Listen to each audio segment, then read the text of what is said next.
Welcome, everybody, to Connecting the Universe. I'm author and researcher Mike Ricksecker back at you with another interactive class out of the secret library of the Connected Universe. Have a really interesting episode for you today. We're going to be talking about past lives, supernatural DNA, genetic memory, residual self image, consciousness, all of these really fascinating type topics.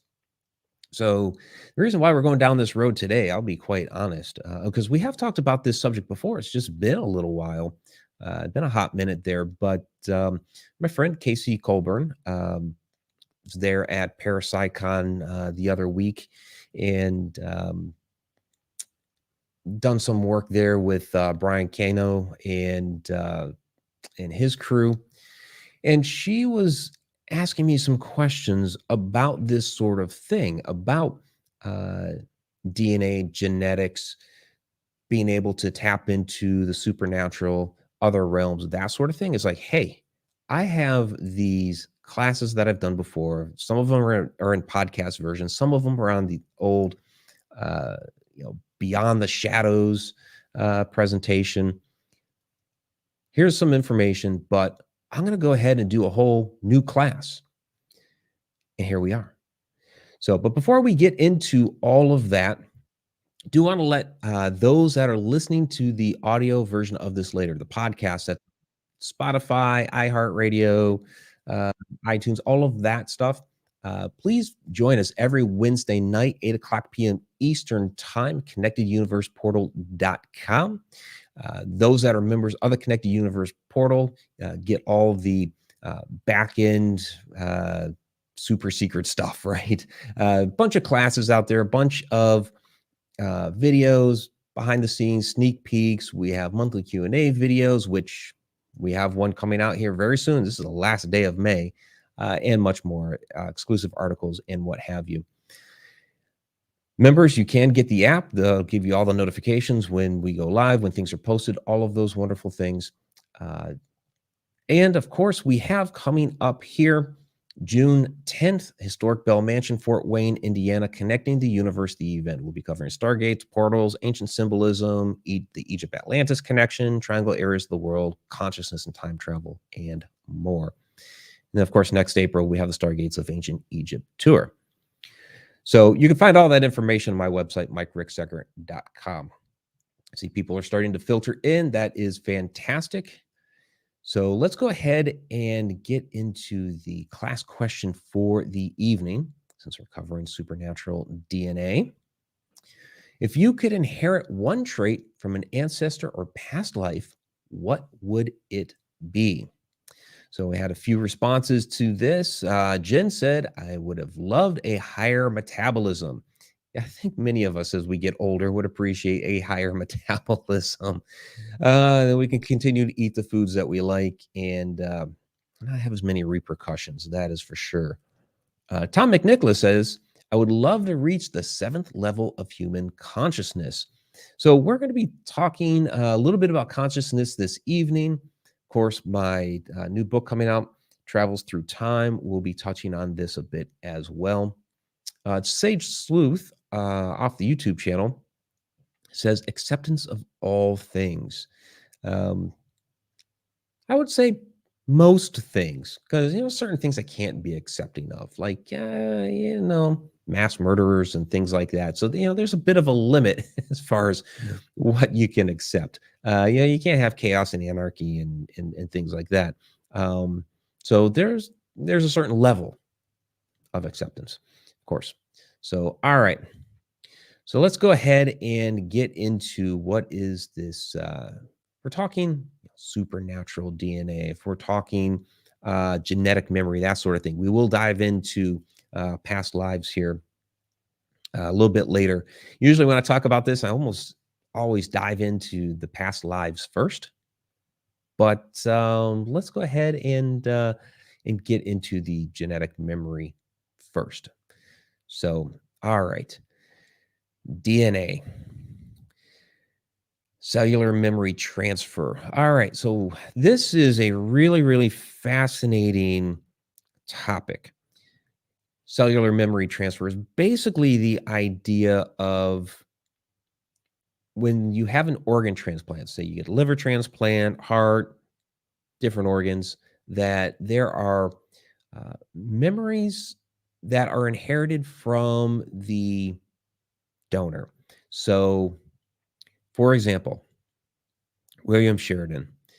This is a man who had no artistic talent, suddenly started drawing amazing illustrations of wildlife, landscapes, so forth, following a heart transplant. As it turns out, the heart had actually come from a 24-year-old crash victim who had been quite a talented artist. Another example is Claire Sylvia. She had a heart transplant, received the organ from an 18-year-old male that had died in a motorcycle accident. She started reporting having a craving for beer and chicken nuggets after the surgery. The heart transplant recipient also began to have recurring dreams about a man named Tim. Upon searching the obituaries, Sylvia found out her donor's name was Tim and that he loved all of the food that she started craving. So, pretty interesting, and it makes sense. So, when you have the organ transplant, and of course, there's certain things that they have to make sure matches up. You know, things like blood and all of that, so that and Jen could probably speak a little bit better to it down there. She's the nurse down there, but certain things have to line up so that it's not rejected, which is fine. However, that organ was created within a person with completely different DNA. Say completely different, but different in, there are certain things that make a human that are within DNA. But when it comes down to an individual, there are certain things that are quite different from person to person. And that's how we know, okay, this person is that person's father. This person has no relation at all, except for the fact that they're human, that sort of thing. So there's genetic coding, genetic markers within the DNA for different things that you might be attracted to, different things, likes, abilities, that sort of thing. So, this one guy, Sheridan, he ends up becoming, a great artist. He ends up with this fantastic ability. So he kind of made out in the lottery there on organ transplants, where Claire, she ends up with a craving for beer and chicken nuggets. Yeah, she kind of got the short end of the stick there, unfortunately. So, but very, very fascinating how you can pick up traits from these transplants. So, I know there's like a whole privacy bit that's involved with that. But if I was ever to get a transplant for something, I would want to know a little bit more about the donor because I wouldn't want these different traits. So we're going to get into this in a little bit deeper when it comes to those things that are passed down through DNA and how really DNA has memories.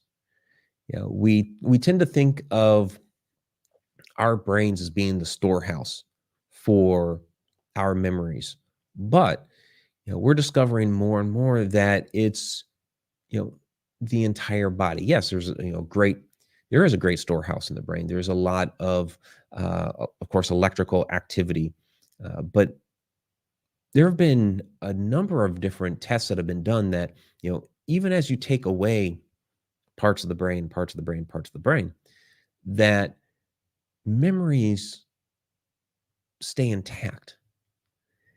They might start losing the ability to do different things, the ability to, walk properly and things like that. But the response to different stimuli that they were already familiar with in the past, you're able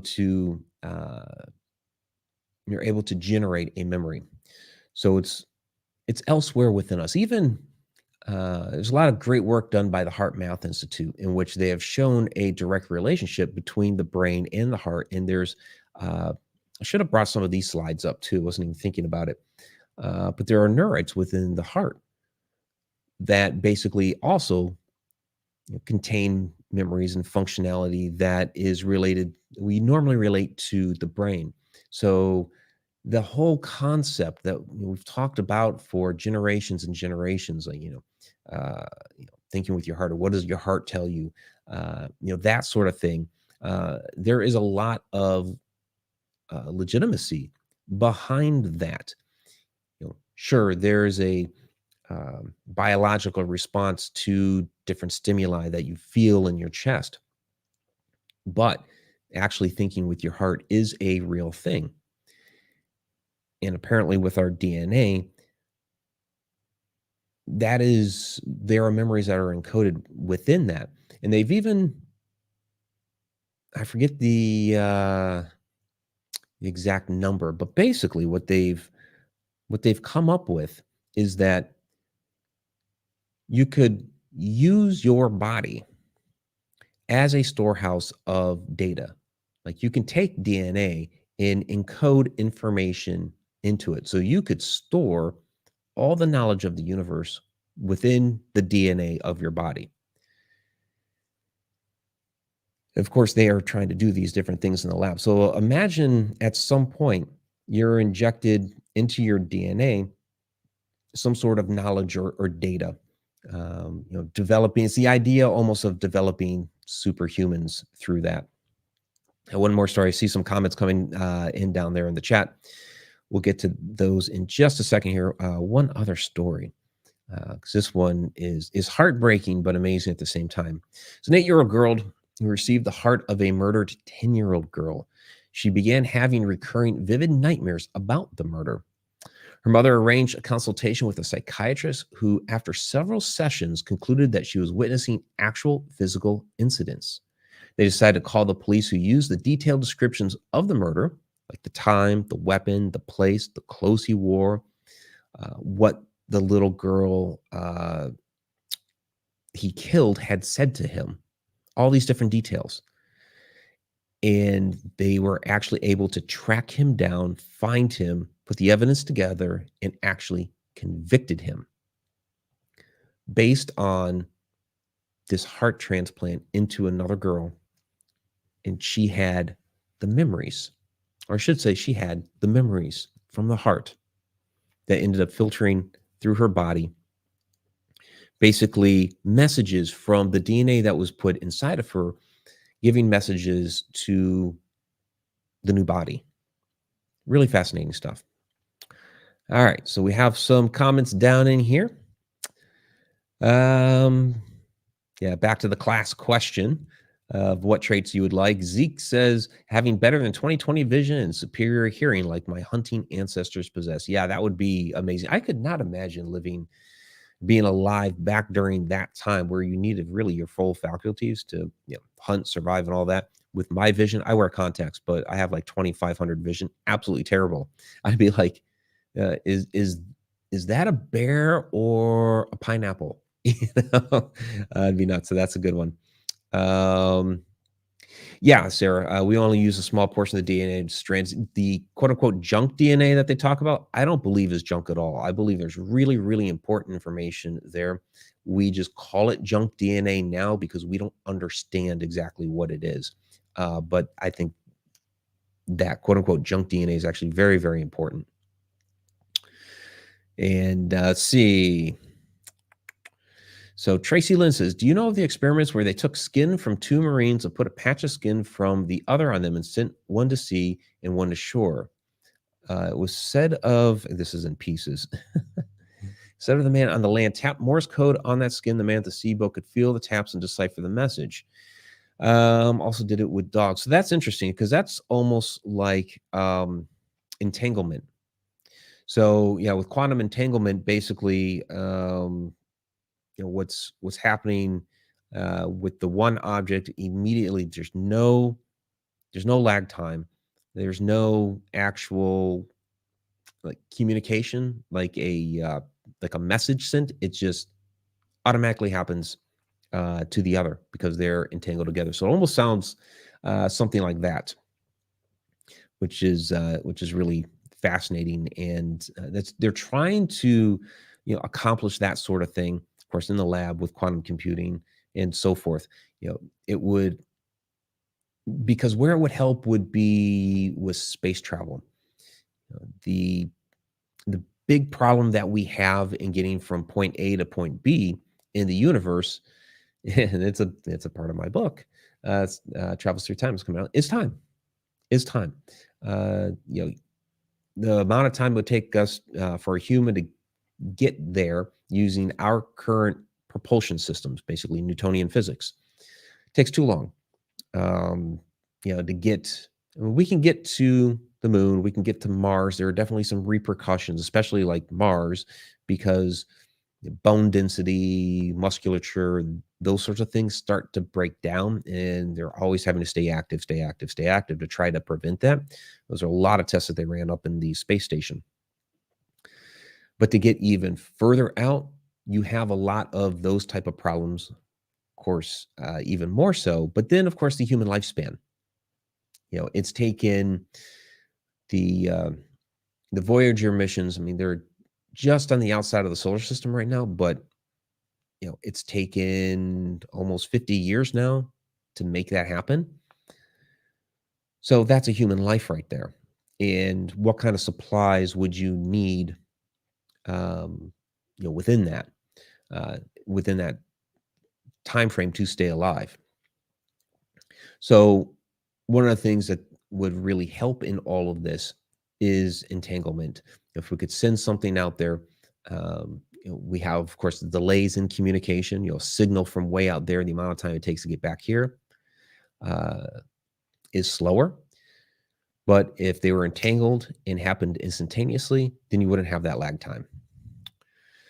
So Dave Stiles is in the house. Great to see you, Dave. Been a while for sure. There is Sylvain as well. All right. Judy Wilson asking, when we die, we no longer have DNA. We are just energy. So how can DNA be used that way? That's an interesting question. So yeah, we are energy when we die. I think, see, this is what I think is happening.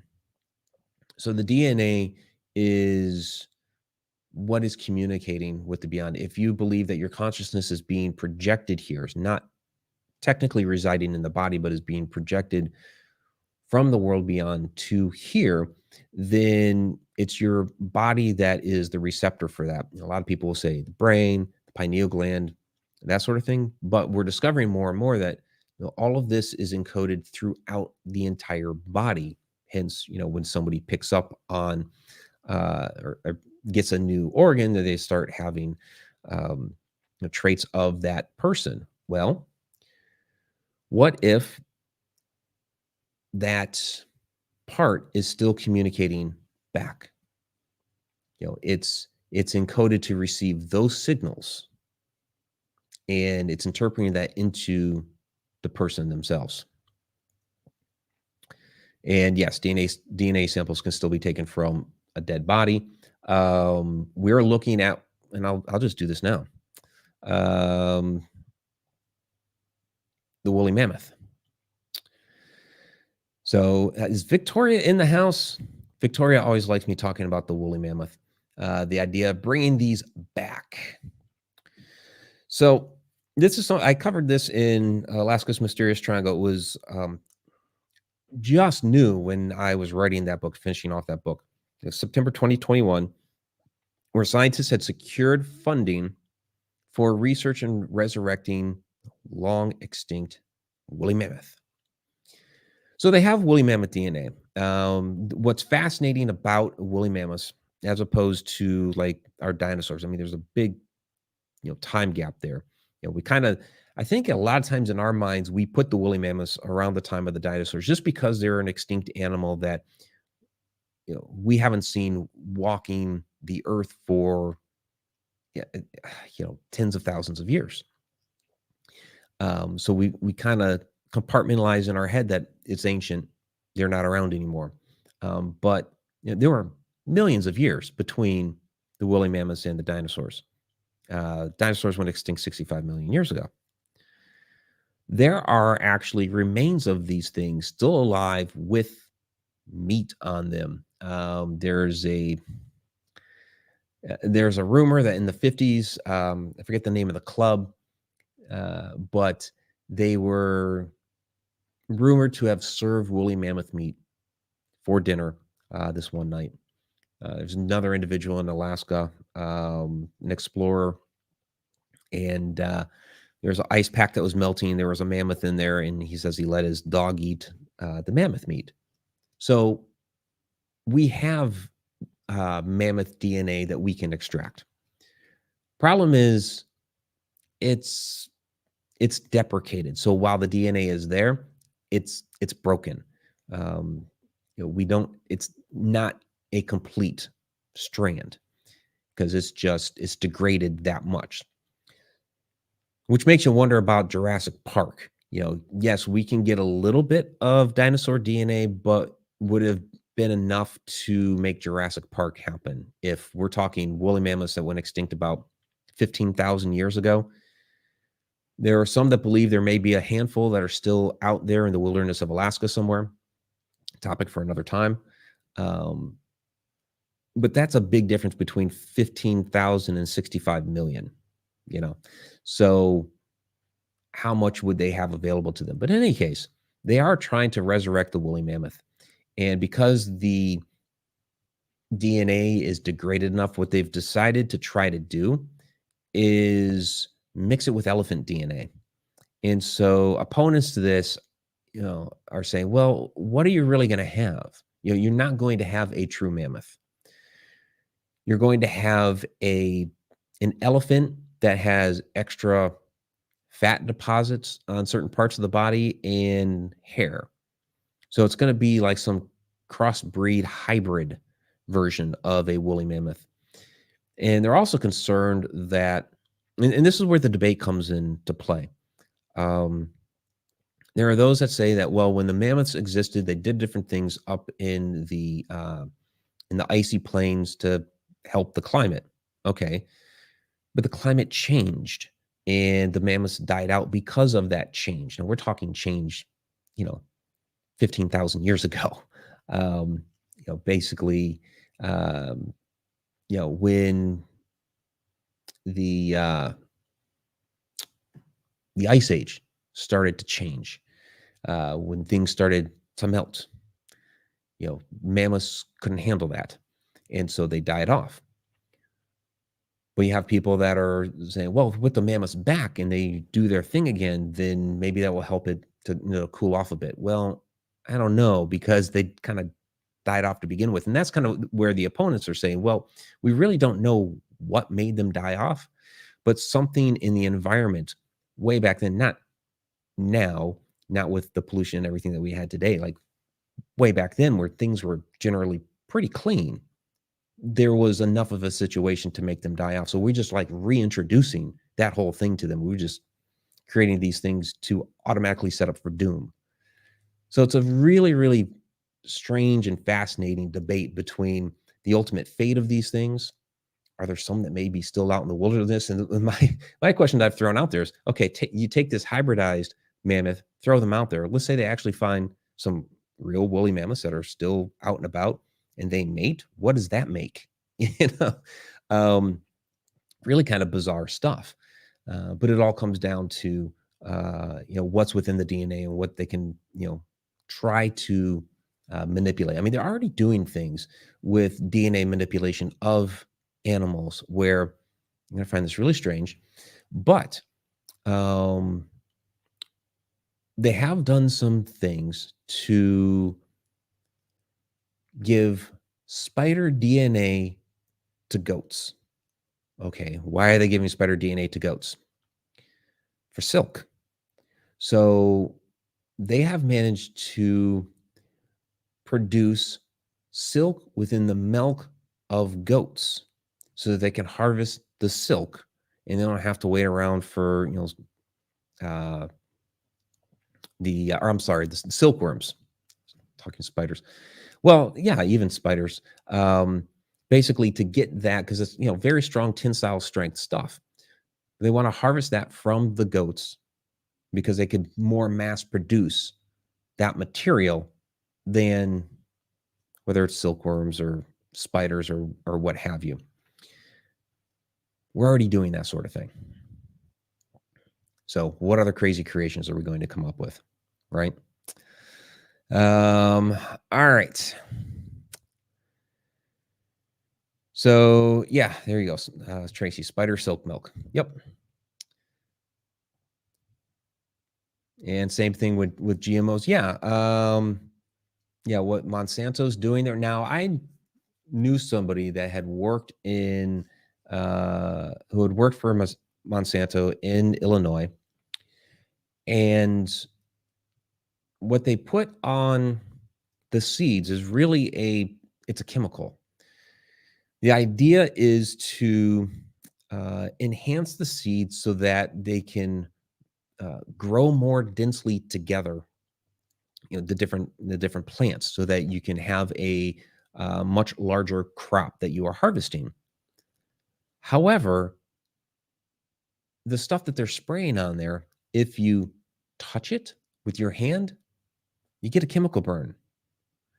So, if you can imagine, all right, if we're getting a chemical burn just in seed form off of this thing, we're putting all this stuff into the ground that it's growing in, isn't that going to be in the vegetable or fruit or whatever is produced afterward? And then we eat that? Yeah. I don't like that idea at all.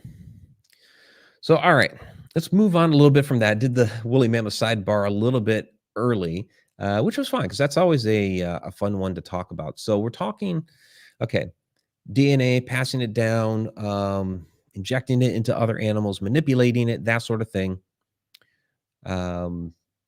We even have things where we're able to replicate it in water. And, this is really fascinating what they were able to do here. So this was introduced in 2009. They call it DNA teleportation.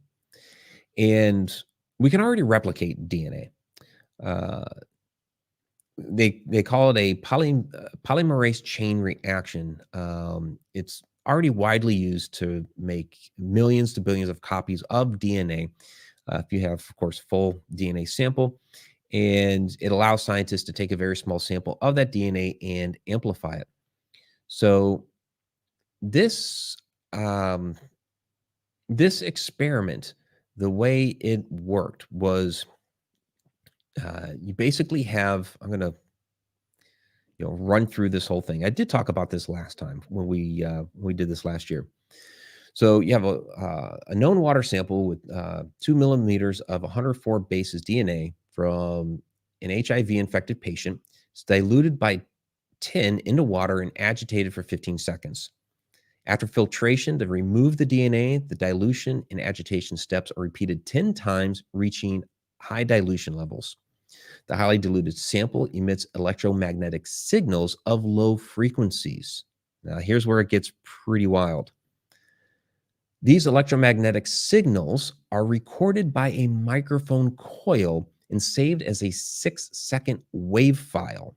Now that's a audio file, which is it's a larger file, much cleaner format than MP3. So wave file is then emailed to the partner team, and then the partner team emits with a coil for an hour the EMS of the wave file to a sample of distilled water in a sealed metal tube. And it produces within that sealed tube a DNA sample that is 98% identical to the original. So now these two labs that they did this with are in two different parts of the world, Paris and the other one somewhere in Italy.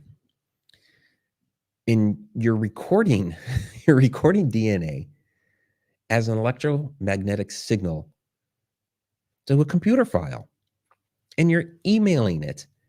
And then at the lab on the other side, you're taking that sound, that electromagnetic energy from that sound, and putting it into water and creating. So when we've talked in the past using sound in different areas, when we've talked about um, the possibility of using sound technology to move the large blocks of stones, like is that how they built the pyramids or Baalbek or things like that.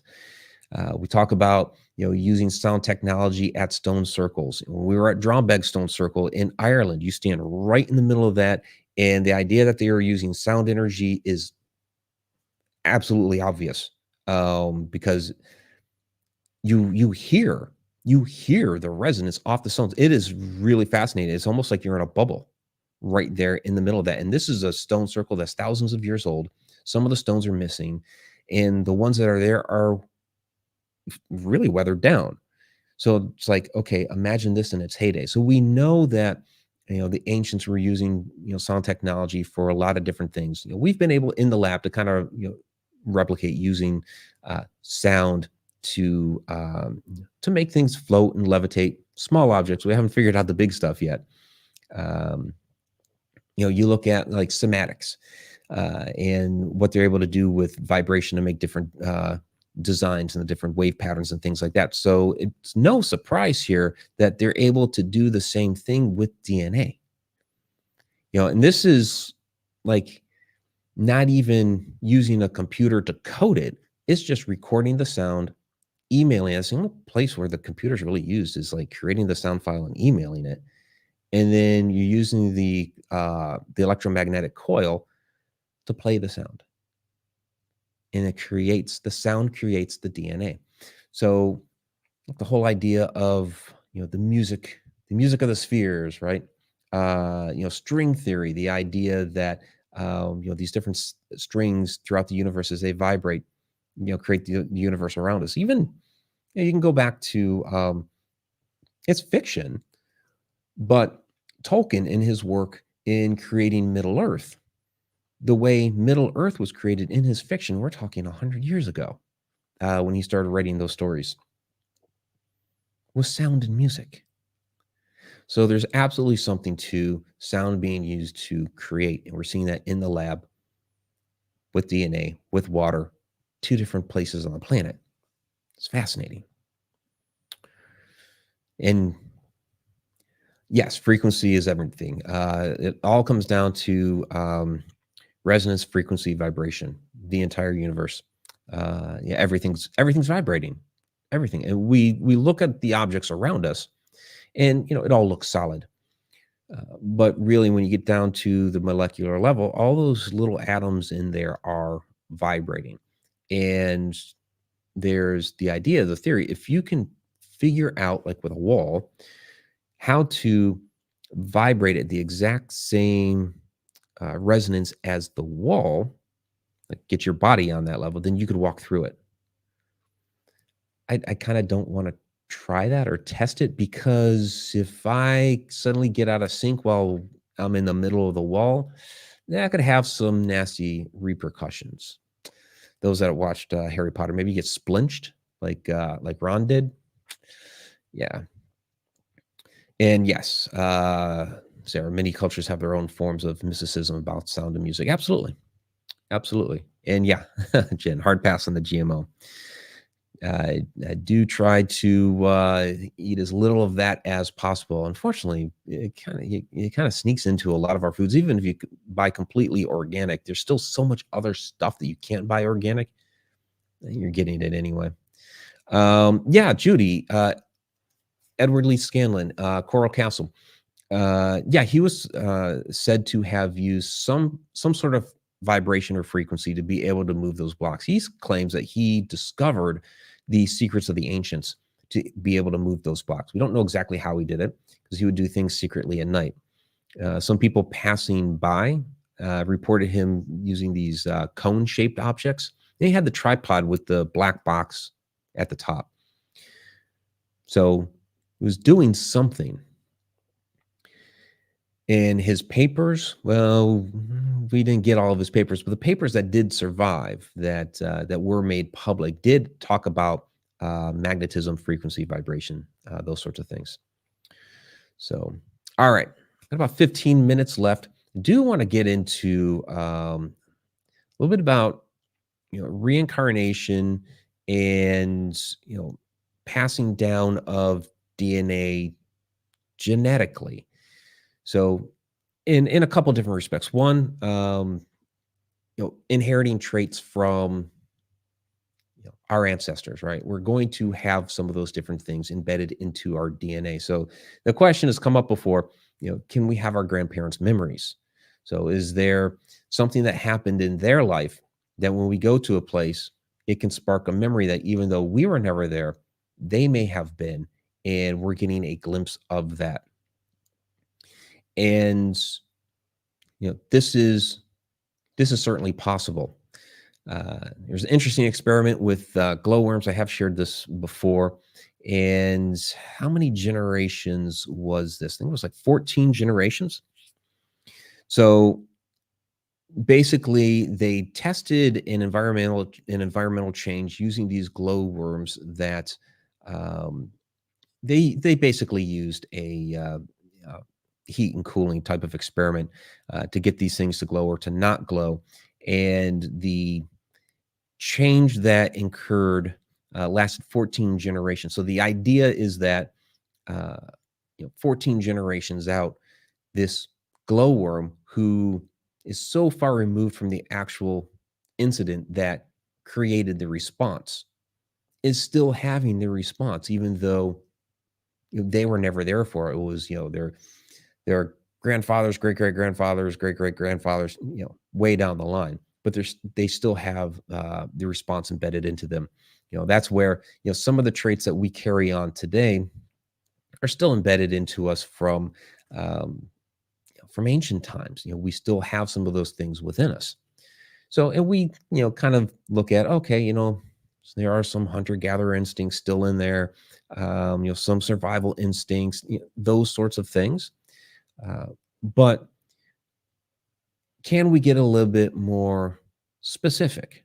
So, we talk, so and so inherited this from, you know, somebody within the family. Okay, like my father, um, great with woodworking. I mean, he's tool and die maker by trade, he's a machinist, but as a hobby, he's become very, very good at it. He's a very good woodworker. He makes all of his own furniture. I have pieces of his furniture here. He's actually built his own house before. He's designed houses. Uses CAD programs, these sorts of things. Well, going into the family history, my grandfather's great great grandfather, descendant. We were just down there, Parasicon down there in Mansfield. Johannes Ricksecker, otherwise known as Father John. He also made his own furniture. He was a carpenter. So some of those traits passed on down the line to, my dad. So all those sorts of things, yes, make sense. But then the question becomes, okay, if we can get traits, what about specific memories that are embedded? And you could say yes. Like let's say there's some sort of tragedy that happens within the family. Like there's a car accident at a specific intersection that your grandfather got into. There was something tragic that happened there. Let's say he survived enough to, impregnate your grandmother and then pass down the generations. And there's some reason that every time that you pass by that specific intersection, even though you were never there for it, you always get a really bad feeling right there. Something spooks you, you get nervous, maybe you get sad, whatever it is, even though you didn't have the experience, your grandparent did. So as long as the incident happened before the conception of whether it's your parent or whomever, then there is a chance that that genetic marker could be placed there. So let's take it a step further. I did mention past lives. So if you have a past life with some of these different things that have happened, maybe you have a memory at a location. There are certain places in the world that we are drawn to, and we don't know why. We go to that place finally, and to us, it seems like home. Like this is a place that we have been before. It's really familiar to us. Are those things marked in our DNA? We talked earlier about the information that's encoded within there.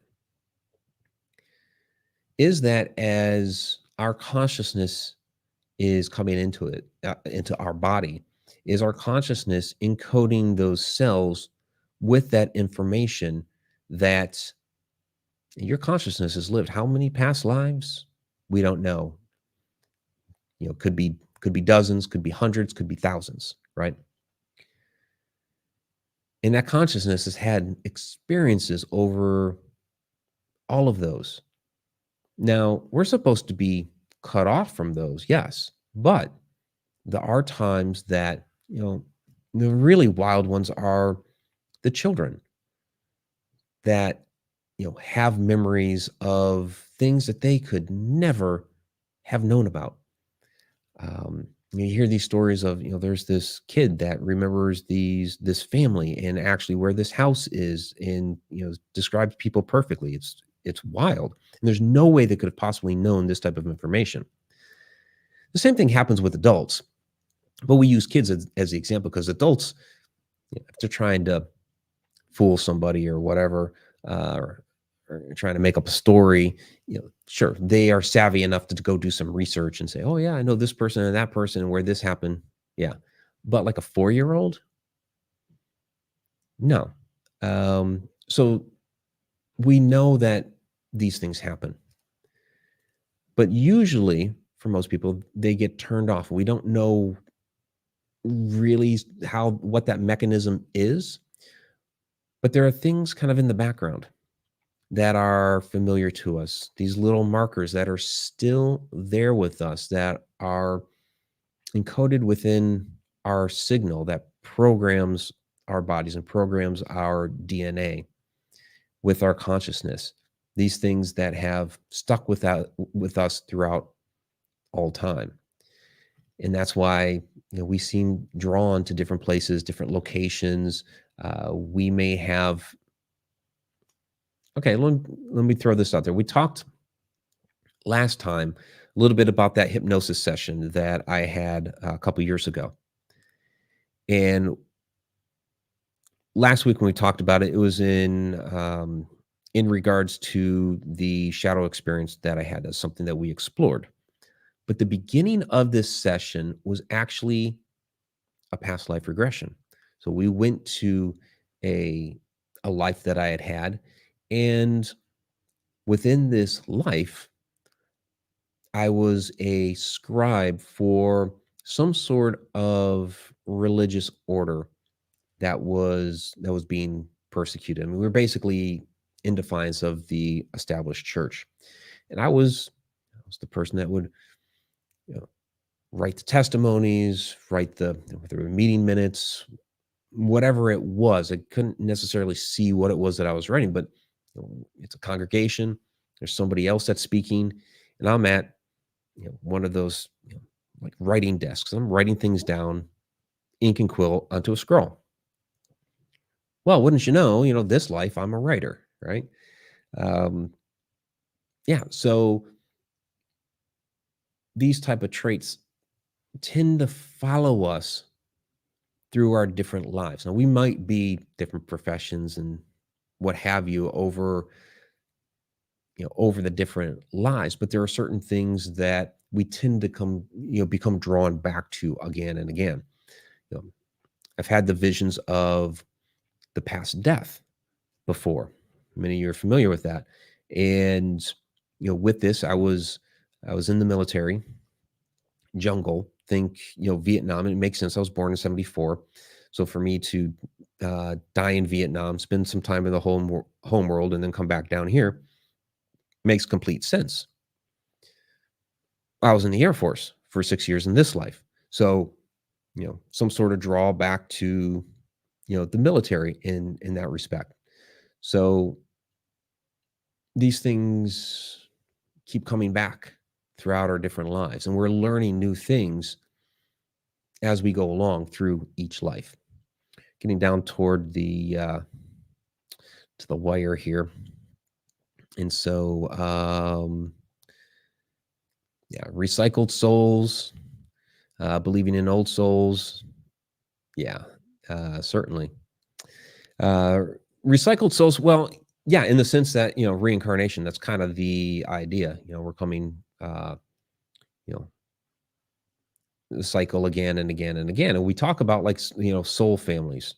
So talking old souls, um, the idea that, there's a certain, almost like, tribe, right?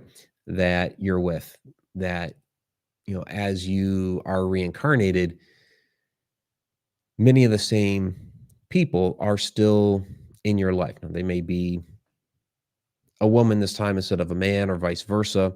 There may be a different relationship involved, but your soul group kind of hangs out together. And then sometimes, and this happens too, um, you have that one person that's just really off from everybody else. And so the idea there is that, this is a person that decided not to reincarnate with their soul family, that decided to try something completely different. Hey, let me try some new experiences. We're always, we don't know what goes on up there. Maybe they're kind of debating. We always, could you imagine that? We always live the same lives. We come down here, we do this, we do that. It's the same thing every freaking life. I want to go try something else. And so they go off with another family for a while. And then, they're completely ostracized while living here on Earth because of the fact that they're just not jiving with the people. I have a few people like that in my life.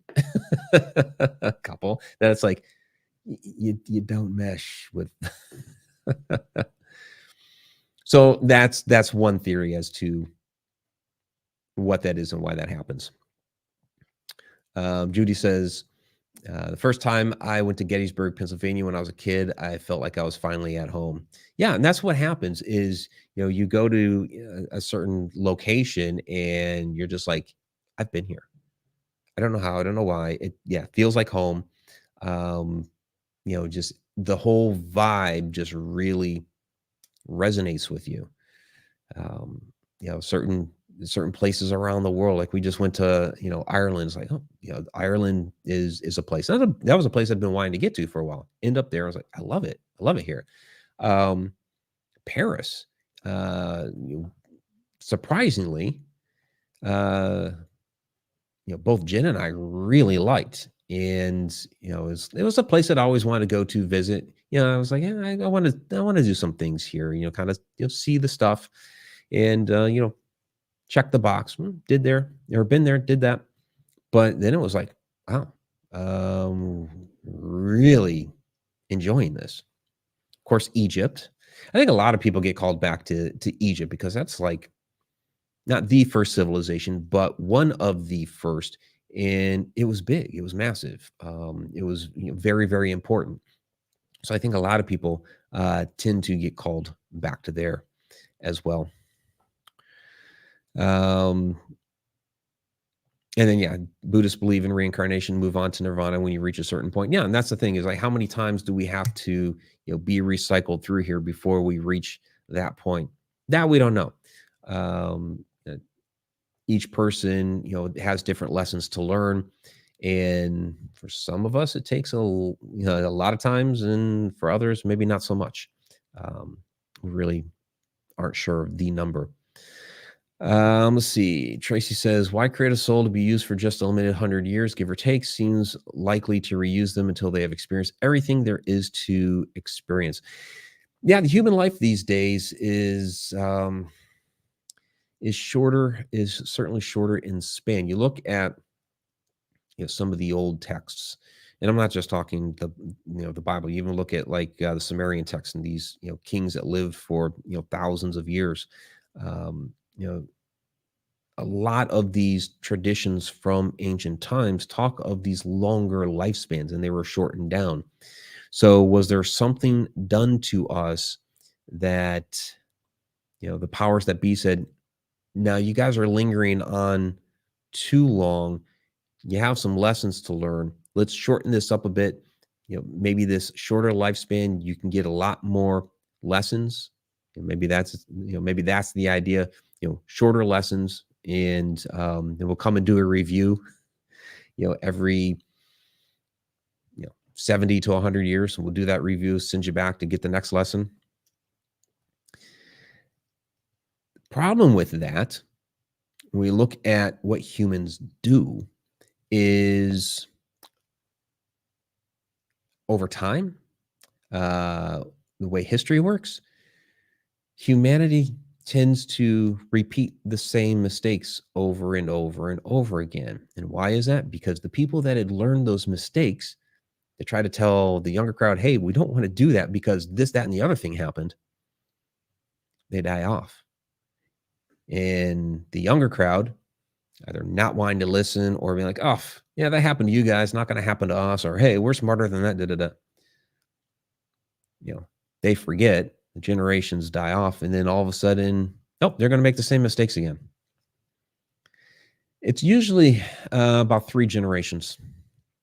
It take 3 generations before those things are forgotten. We have to go through them all over again. You tend to even see that in kind of the more subtle things. Notice this with you see it with like the upkeep of cemeteries. Okay, the stones in which you will see much more, many more flowers and memorabilia and things like that that are left, are by the people that knew this person. Well, as the years go on and the generations die off, less and less is left there, and suddenly nobody's left, and the people are lost to time. So when you go to some of these different cemeteries, you see the older section, and there's like almost nothing there, except of course the stones, which are many times very, very beautiful. And it's the newer section that has the memorabilia and the flowers and all that, because those people are still around. So you see that interesting dichotomy with the generations, and it takes about 3. Yeah, and there's a good question there, Dave. How long would it take to be reincarnated? We don't know. And we don't really know how time works there. Is it outside the realm of time? Okay. Is it outside that dimension? So our existence is in the 4th dimension of time. So when we pass, do we move on to a different realm in which time is like an object? And can we insert ourselves into a specific moment if we wish? Are we all going to go back to, okay, we lived, the 70s, 80s, 90s, etc. Yeah, let's go back to 1850 and try that one on for size. Can we do that? Or are we in our selection still stuck in that river of time? And is the review, how long is that review process? Is it, and maybe even seems shorter or longer than, I mean, time is a human construct. We think of it in, days, years, that sort of thing, because of the planet that we're on and the sun that we have and all that. It could work very, very differently up there, where up there it might seem like an hour and here it's years, or vice versa. It could seem like years up there and here it's a couple of days. We don't know. A lot of theories on that, though. And Sarah, I want to come back as a pampered cat. Yeah. That would be fun, huh? Shorter lifespan though, but yeah. Judy says, I believe in free will. If we don't want to return, we don't have to. It's not forced on us. Yeah, there's that whole idea of when you come back, you have options. Um, that you can choose different aspects of your life, different situations that you want to try on for size. Idea of choosing your parents, all that sort of stuff, and they're all theories. We don't know. In my book that's coming out, I do include a couple of those different ideas. It's not. I'm going to have one further down the road on consciousness, where I'll dive deeper into that. But yeah, I mean, one of the ideas is that you are you, your consciousness is operating from up there, and while okay, you're in this life here, while your consciousness is up there, you could actually be in multiple lives across multiple universes. That one I have a little bit of a harder time getting on board with, but it's an interesting concept. Can you actually be learning multiple things at the same time through soul splitting? No, I have not seen the movie The Lobster. So, yeah, Soul Seeker. Time is definitely different. Yeah, time, yeah, again, human construct. But I'll also say that time doesn't exist. Topic for another day. Well, if you go back and look at the one on real time travel, it's a uh, condensed class that I put out some months back, and basically, the long and the short of it is everything that has happened, is happening, and will happen is all happening concurrently at the same time. It's something called stack time theory. So, but check that out. All right. So we are getting down to the end here, about 2 minutes left. I do want to thank everybody for joining us this evening, talking supernatural DNA, genetics, past lives, a lot of stuff going on here, water memory.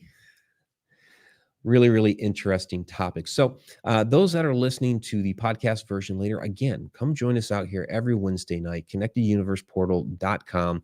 There is the public side there on the YouTube channel, but members to the Connected Universe portal, we have the pre-show, first 10 minutes